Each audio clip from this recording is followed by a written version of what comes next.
அனைவருக்கும் வணக்கம். இந்த பதிவில் என்ன பார்க்க போகிறோம்னா, வருகிற காலகட்டத்தில் தனுசு ராசிக்காரங்களுக்கு சாதகமான பலன்கள் கிடைக்க போகிறதா, பாதகமான பலன்கள் கிடைக்க போகிறதா என்பதை பற்றிய சுவாரஸ்யமான தகவலை தெரிஞ்சுக்கலாம். வாங்க வீடியோக்குள்ளே போகலாம்.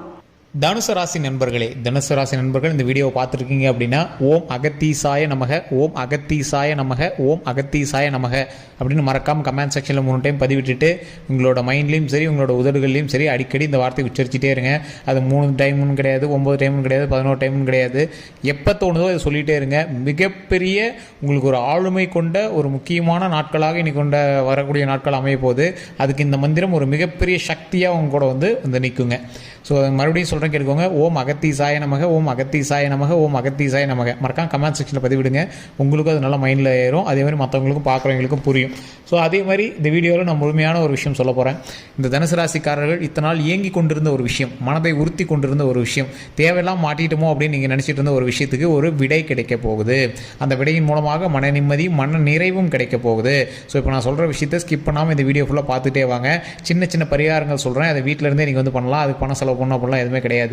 ஸோ அதே மாதிரி இதில் நிறைய பேருக்கு நிறைய சந்தேகங்கள் இருக்கும். சார் இப்போ நீங்கள் சொல்கிறது வந்து பொது பலம் தானே, தனுசு ராசியை பொறுத்த வரைக்கும் நீங்கள் பொது பலம் சொல்லுவீங்க, தனிப்படையான ஜாதகம் பார்க்கணும் அப்படின்னு ஆசைப்படுறேன். கீழே ஃபோன் நம்பருக்கு இருக்குது, டிஸ்கிரிப்ஷன்லேயும் நம்பர் இருக்குது, ஸ்க்ரீன்லேயும் நம்பர் இருக்குது. வேணும் அப்படின்னா ஜஸ்ட் நீங்கள் வந்து ஃபோன் பண்ணிங்க அப்படின்னா போதுமானது. உங்களோட எல்லா ப்ராப்ளத்தையும் வந்து ஃபோன் மூலமாக சால்வ் பண்ணி வச்சுருவாங்க. சமீபத்தில் வெளிவந்த திரைப்படத்தில் ஒரு இசையமைப்பாளரும் அந்த படத்தோட டைரக்டரும் சரி, அவங்க வந்து ஜோதிடம் பார்த்து அவர்கிட்ட தான் இப்போ நம்ம நம்பர் கொடுத்துருவோம் பார்த்தீங்களா, அவர்கிட்ட தான் ஜோதிடம் பார்த்து அவங்களுக்கான சந்தேகங்கள் எல்லாமே தீர்த்துக்கிட்டாங்க. அது மட்டும் இல்லாமல் நிறைய ஜோதிடர்களுக்கு ஆசானாக இருக்கக்கூடியவர், நிறைய ஆக்ட்ரஸுமே வந்து அவர்கிட்ட பார்த்துட்டு தான் இருக்காங்க. அதே மாதிரி பொலிட்டிஷியன்ஸ் பார்த்துட்டு தான் இருக்காங்க. ஒரு விஐபி ஜோதிடர் தான். ஸோ ஃபோன் பண்ணால் அதிகமாக காசு கேட்பாங்களோ அப்படிலாம் மைந்துக்கு வேண்டாம். ஒரு மிடில் கிளாஸ் மனிதருக்கும் ஒரு எளிமையாக A to Z எல்லாமே தெரிஞ்சுக்கிற அளவுக்கு திறமையான ஒரு ஜோதிடர். ஸோ அதனால தான் அவர் வந்து ஆசானாக இருக்கார், குருவாக இருக்கார். ஸோ உங்களுக்கு வேணும் அப்படின்னா கீழே நான் நம்பர் கொடுத்துருக்கேன், ஜஸ்ட் நீங்கள் வந்து கால் பண்ணி கேட்டு தெரிஞ்சுக்கோங்க. சரி சார், இது மட்டும் தானா அப்படின்னு கேட்டிங்கன்னா, தனுசு ராசியை பொறுத்த வரைக்கும் ஒரு கேள்விக்குறியான வாழ்க்கையில் விடைக்கான நேரம் அப்படின்னு நான் சொன்னேன் பார்த்தீங்களா. சார் ரொம்ப நாளாக நீங்கள் பார்த்துட்டு இருந்த ஒரு விஷயம், எதிர்பார்த்து காத்துட்டு இருந்திருப்பீங்க. சார் வண்டி வாங்கணும்னு ஆசைப்பட்டேன் சார். கண்டிப்பாக எனக்கு தெரிஞ்சு இந்த 1.5 வருட காலகட்டங்களில், இப்போ கடந்த 1.5 வருட காலகட்டத்தில் வாகன யோகம் உங்களுக்கு கண்டிப்பாக வந்திருக்கும். கடன் வாங்கியாவது ஒரு வண்டி ஒன்று வாங்கியிருப்பீங்க. அதே மாதிரி திருமணமாயிரும், குழந்தை இல்லாத குழந்தை பிறந்திருக்கும். சென்ற இடத்துல குறிப்பிட்ட நாட்கள் நீங்கள் மருத்துவமனையில் அதிகமாக செலவு பண்ணியிருப்பீங்க. மருத்துவ ரீதியான செலவுகள் அதிகமாக வந்திருக்கும். உங்களுக்கோ இல்லை உங்களோட ஃபேமிலிக்கோ இல்லை உங்களோட தாய் தந்தையருக்கோ நீங்கள் வந்து பண்ணியிருந்திருப்பீங்க. குழந்தைகள் பிறப்பதற்காகவாவது நீங்கள் வந்து மருத்துவமனைக்கு போயிருப்பீங்க கடந்த வருடத்தில். ஸோ அதனால் உங்களுக்கு ஒரு சின்ன பாசிட்டிவாகவும் இருந்திருக்கும். ஃபேமிலியில் பெரியவங்களுக்காக நீங்கள் வந்து சின்ன சின்ன நெகட்டிவ் விஷயங்களுக்காகவும் மருத்துவமனைக்கு போயிட்டு இருந்திருப்பீங்க. இந்த விஷயங்களுக்கு எல்லாருமே ஒரு கிளாரிட்டி கிடைக்கும். இப்போ பரவாயில்ல சார், பழசை கம்பேர் பண்ணும்போது இப்போ கொஞ்சம் பரவாயில்ல சார், உடல் ரீதியாகவும் மன ரீதியாகவும் பரவாயில்ல சார் அப்படின்னு சொல்லக்கூடிய அளவுக்கு உங்களுக்கு ஒரு கிளாரிட்டி கிடைக்கக்கூடிய ஒரு நாட்களாக இனி வரக்கூடிய நாட்கள் அமைப்போகுது. அதுலேயும் இந்த 12 நாட்கள் நீங்கள் பார்த்து பக்குவமாகவும் நடந்துக்கணும். அதே மாதிரி உங்களுடைய செலவுகளும் ஒரு மருத்துவ ரீதியாக செலவுகள் இல்லாமல் ஓரளவு கொஞ்சம் டீசெண்டான செலவுகளாக மாறதுக்கான வாய்ப்புகளும் இருக்குது. நீங்கள் ஏங்கி தவிச்சிட்டு இருந்த விஷயம்னு சொன்ன பார்த்தீங்களா, ஒரு வாகனம் வாங்குவதற்கோ, திருமணம் நடப்பதற்கோ, குழந்தை பெறுவதற்கோ, அல்லது ஒரு இடத்துல வேலையில் அப்பாயின்மெண்ட்டில் உட்காரத்துக்கோ, வீடு கட்டுவதற்கோ, நிலபலன்கள் வாங்குவதற்கோ, இந்த மாதிரி விஷயங்களுக்கு எல்லாத்துக்குமே வந்து பார்த்திங்கன்னா ஒரு அருமையான ஒரு காலகட்டம் அப்படின்னே சொல்லலாம். சார் அது மட்டும் இல்லை சார், இந்த துறையை பொறுத்த வரைக்கும் நீங்கள் வேலை பார்த்துருக்கீங்க பார்த்தீங்களா, இல்லை நீங்கள் வந்து பிஸ்னஸாகவே பண்ணிட்டு இருக்கீங்க பார்த்தீங்களா, இந்த துறையை பொறுத்த வரைக்கும் உங்களுக்கு மேன்மை தரக்கூடிய நேரமாகவும் அமையுது. இது யாருக்கு? 25% பேருக்கு ஜாக்பாட் அப்படின்னே சொல்லலாம் தனுசு ராசிக்கு. அப்போ மீதி 75% இருக்குது சார். எப்படி சார் எங்களுக்கு செட் ஆகும்? நார்மல் நாள்லேயே குழுக்களில் பேர் எழுதி போட்டாவே எங்கள் பேர் வரது கிடையாது. எப்படி இதில் அந்த 25% பேரில் எங்களுக்கு பேர் வரும் அப்படின்னு யோசிச்சுட்டு இருப்பீங்க. அதுக்கு தான் நான் தனிப்படையான ஜோதிடம் போட்டேன், பார்த்துக்க சொல்லிட்டேன். அதுக்கான காரணம் நான் சொல்கிறேன், கேட்டுக்கோங்க. தனுசு ராசியில் 10 கோடி பேருக்கு மேலே இருப்பான் இந்தியாவில் மட்டுமே. அதில் ஒருத்தனுக்கு நல்லது நடந்துச்சுன்னா இன்னொருத்தர் நல்லது நடக்குன்னு அவசியம் கிடையாது. ஏன்னா அவனுக்கு வேறு லக்கினம், உங்களுக்கு வேறு லக்கினம், அவனுக்கு வேறு தசாபுத்தி, உங்களுக்கு வேறு தசாபுத்தி, அவனுக்கு வேறு நட்சத்திரம், உங்களுக்கு வேறு நட்சத்திரம், நீங்கள் இருக்கக்கூடிய லொக்கேஷன் வேறு, அவன் இருக்கக்கூடிய லொக்கேஷன் வேறு, உங்கள் கூட இருக்கக்கூடிய மற்ற ராசிகள் வேறு, அவன் கூட இருக்கக்கூடிய மற்ற ராசிகள் வேறு. என்ன மற்ற ராசிகள்? உங்களுடைய கணவனோ மனைவியோ இல்லை குழந்தைகளோ, உங்களோட தாய் தந்தையரோ, உங்களோட அக்கா தங்கச்சியோ அண்ணன் தம்பியோ, இவங்களுக்கு இருக்கக்கூடிய ராசி அவங்கள விட நல்ல நேரமாக இருந்துச்சு அப்படின்னா உங்களுக்கு ஓகே. அதுவே அந்த ராசிக்கே வேறு ஏதாவது நடந்துட்டு இருந்தது, வேறு கிரக பயிற்சிகள் நடந்துட்டு இருந்தது அப்படின்னா உங்களையும் சேர்த்து வச்சு செய்யும் பார்த்தீங்களா. அதனால தான் சிலருக்கு வெற்றி கிடைக்குது ஒவ்வொரு நல்ல டைமில் கூட, சிலருக்கு கொஞ்சம் கொஞ்சம் இடிக்குது. அதனால தான் ஒரு சிலர் ஜோதிடம் பார்க்கும்போது, தனிப்பட்ட ஜோதிடம் பார்க்கும்போது சொல்லுவாங்க, இந்த நேரத்தில் நீங்கள் கொஞ்சம் நேரம் தள்ளி இருந்தால் நல்லது, அதே மாதிரி இந்த நேரத்தில் நீங்கள் ஃபேமிலியோடு சேர்ந்துருந்தால் நல்லது. இல்லை தொழில் தொடங்கும் போது யார் பேரில் நல்ல நேரம் இருக்கோ அவங்க பேரில் தொடங்குங்க அப்படின்னு சொல்கிறதுக்கான காரணங்கள்லாம் இதுதான். ஸோ உங்களோட நேரம் நல்ல நேரமாக இருந்தாலும் பக்கத்தில் இருக்கக்கூடிய ராசியினுடைய நேரம் அதுவும் நல்ல ராசியாக இருக்கணும், நல்ல நேரம் உள்ள ராசியாக இருக்கணும். அப்போ தான் நீங்களும் வெற்றி பெற முடியும். அதுக்கு தான் தனிப்படையான ஜோதிடம் பார்க்குறது. ஒருத்தருக்கு மட்டும் இல்லை, ஃபேமிலிக்கே பார்க்குறது. ஃபேமிலிக்கே பார்க்குறதுக்கான காரணம் இதுதான். கோயிலில் போனாலும் அர்ச்சனை பண்ணும்போது ஒருத்தருக்கு மட்டும் பண்ண மாட்டாங்க, ஃபேமிலிக்கே பண்ணுவாங்க. ஸோ அந்த மாதிரி நிறைய விஷயங்கள் வந்து இருக்குது. இப்போ நீங்கள் முக்கியமாக பண்ண வேண்டிய ஒரு விஷயம் என்ன அப்படின்னா குலதெய்வ வழிபாடு. குலதெய்வ வழிபாடு ரொம்ப ரொம்ப முக்கியமான ஒரு விஷயமா இந்த காலகட்டத்தில் உங்களுக்கு தேவைப்படுது. அதே மாதிரி இன்னொரு விஷயமும் உங்களுக்கு தேவைப்படுது. என்ன அப்படின்னா ஓம் அகத்தீசாய நமக, ஓம் அகத்தீசாய நமக, ஓம் அகத்தீசாய நமக அப்படின்னு நான் சொன்னேன். இந்த அகத்தீசாய அப்படிங்கிறது அகத்தியரை வணங்குவதற்கு ஒரு முக்கியமானது.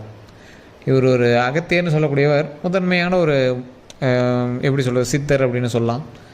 இல்லை ஒரு எப்படி சொல்கிறது, ஒரு ஆத்மார்த்தமான குருக்களுக்கெல்லாம் குரு, முக்கியமான முனிவர். உங்களுக்கு சொல்லணும் அப்படின்னா சித்தர் முனிவர் இப்படிங்கிற பேரில் தான் உங்களுக்கு சொல்லணும். ஆனால் கடவுளுக்கு அடுத்தபடியாக இருக்கக்கூடியவர்களில் முதன்மையானவர் அகத்தியர். அதை நீங்கள் மயில் நல்லா ஞாபகம் வச்சுக்கோங்க.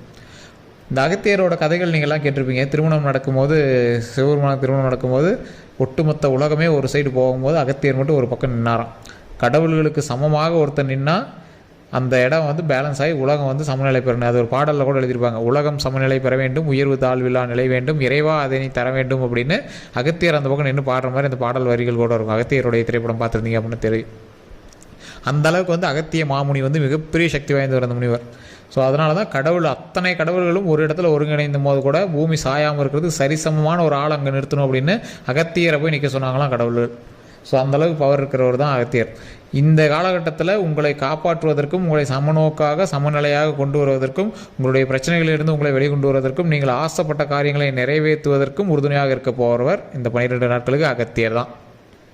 ஸோ சித்தர்கள் வழிபடுறது நிறைய பேருக்கு பிடிக்காம கூட இருந்திருக்கலாம். கடவுள் மட்டும் தான் சார் வணங்குவேன், நான் இஷ்ட தெய்வங்களை மட்டும் தான் வணங்குவேன், இப்படி தான் இருந்திருக்கலாம். தற்போதைய நிலைமையில் உங்களுக்கு தேவையானவர் அகத்தியர். இந்த 12 நாட்கள் நீங்கள் வணங்கி பாருங்கள், உங்களுக்கு ஒரு அவுட்புட் தெரியும். குழந்தை இல்லாதவங்களாம் ஒரு சூப்பரான ஒரு ஜாக்பாட் டைமு. அகத்தியர் வணங்குவதற்கு நீங்கள் பெருசாக எதுவும் பண்ணலாம் இல்லை, சுத்தபத்தமாக இருக்கணும் கொஞ்சம், அவ்வளோதான். கொஞ்சம் சுத்தபத்தமாக இருங்க. ஓம் அகத்தீசாய நமக, ஓம் அகத்தீசாய நமக, ஓம் அகத்தீசாய நமக. ஸோ இதன் மூலமாக அகத்தியரை பிரபஞ்ச உண்மையோடு இழுக்கிறீங்க. ஓம் அப்படிங்கிறது பிரபஞ்ச வார்த்தை, அகத்தீசாய நமக அப்படிங்கிறது அகத்தியரை வந்து வாழ்த்துவதற்கான இது. ஸோ இதை சொல்லிவிட்டு மனசை ஒரு நிலையாக எந்த ஒரு விஷயத்தையும் கேள்விக்குறியாக பண்ணாதீங்க. இது நடக்குமா நடக்காதான்னு கேட்காதீங்க.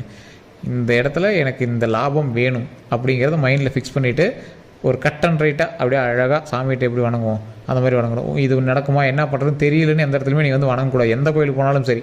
ஒரு எக்ஸாம்பிளுக்கு ஒரு தொழில் தொடங்கியிருக்கேன், இதில் வந்து லாபம் வருமா வராதான்னு தெரியல அப்படின்னு நீங்கள் வந்து சாமிகிட்ட வணங்கக்கூடாது. தொழில் தொடங்கியிருக்கேன், ஒன்றை நம்பி தான் சாமி தொடங்கியிருக்கேன், இதில் எனக்கு லாபம் வரணும், பிரச்சனைகள் வரக்கூடாது, அந்த பிரச்சனைகளுக்கு வார்த்தையோடு நீங்கள் பயன்படுத்தக்கூடாது. பிரபஞ்சத்தில் ஒரு வார்த்தையை மட்டும்தான் அது வந்து அப்சர்வ் பண்ணும். அதனால் எங்களுக்கு வந்து லாபத்தை கொடு, சந்தோஷத்தை கொடு, நிம்மதியை கொடு, உடல் ஆரோக்கியத்தை கொடு, மன வலிமையை கொடு. அதே மாதிரி எந்த நெருடல்களும் இல்லாமல், எந்த ஒரு தடைகளும் இல்லாமல் எங்கள் லாபமும் மன சந்தோஷமும் மன நிம்மதியும் கொடு. அதே மாதிரி வரவுகளுக்கு ஏற்ப நிறைய மகிழ்ச்சி எங்களுக்கு இருக்கணும் அப்படின்னு தான் நம்ம வந்து வணங்கணும். ஸோ இது வணங்கிட்டு எங்களுக்கு நீண்ட ஆயுளை கொடு அப்படின்னு நம்ம வந்து வணங்கணும். ஸோ இதுதான் வந்து ஒரு முக்கியமான வணங்கும் முறை. அகத்தியருடைய நாமத்தை சொல்லி ஓம் அகத்தீசாய நமகன்னு சொல்லி எங்களுக்கு நீண்ட ஆயுள் கூட, உடல் ஆரோக்கியத்துக்கும் மன வலிமை கொடு, மாதம் 40-50 லட்ச ரூபாய்க்கு மேலே லாபத்தை கொடு, எங்களுக்கு நிறைய தொழில்களை உண்டாக்கி கொடு, அதன் மூலமாக நல்ல பெயர்களை வாங்கி கொடு, இப்படி தான் நம்ம வணங்கணும். நிறைய பேர் சொல்லுவாங்க, என்ன சார் அவ்வளோலாம் இப்படிலாம் கேட்கலாமா, இப்படிலாம் சாமி வணங்கலாமா அப்படின்னு கேட்குறவங்கலாம் நம்ம எடுக்கிற காரியங்கள்லேயே நம்ம ஃபஸ்ட்டு நம்பணும். நம்மளுக்கு இவ்வளோ வருமானம் வரணும் நம்ம ஃபஸ்ட்டு நம்பணும். நம்மளுக்கு இந்த அளவுக்கு நல்லது நடக்கும் நம்ம வந்து நம்பணும். உங்களுக்கு உடம்பே சரியில்லை அப்படின்னாலும் நம்மளுக்கு உடம்பு சரியாயிடும், எந்த பிரச்சனையும் வராது அப்படின்னு நம்ம நம்பணும். அது இந்த நம்பிக்கையின் போது தான் கடவுள் வந்து அதுக்கு தகுந்தாற் போல் நம்மளுக்கு வந்து கொடுப்பார்.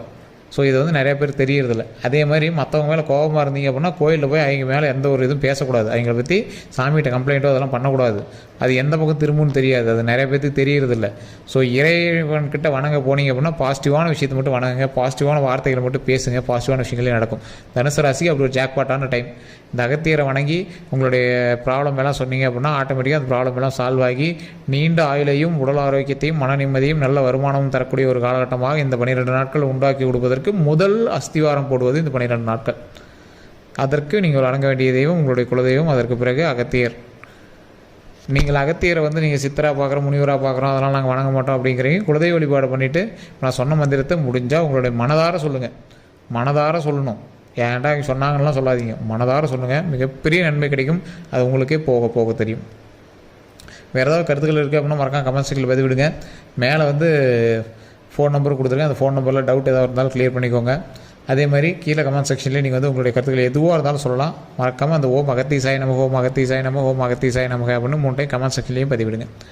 இந்த வீடியோ பிடிச்சா உங்களோட நண்பர்களுக்கு கண்டிப்பாக பகிருங்க. தனுசு ராசிக்காரர்களுக்கு கண்டிப்பாக பகிருங்க. ஃபேஸ்புக்கில் பார்க்குறீங்க அப்படின்னாலும் குரூப்பில் நீங்கள் வந்து ஷேர் பண்ணுங்கள். எல்லோருக்கும் நன்றி நண்பர்களே. ஃபேஸ்புக்லேயும் ஃபாலோ பண்ணிக்கோங்க. எல்லோருக்கும் நன்றி.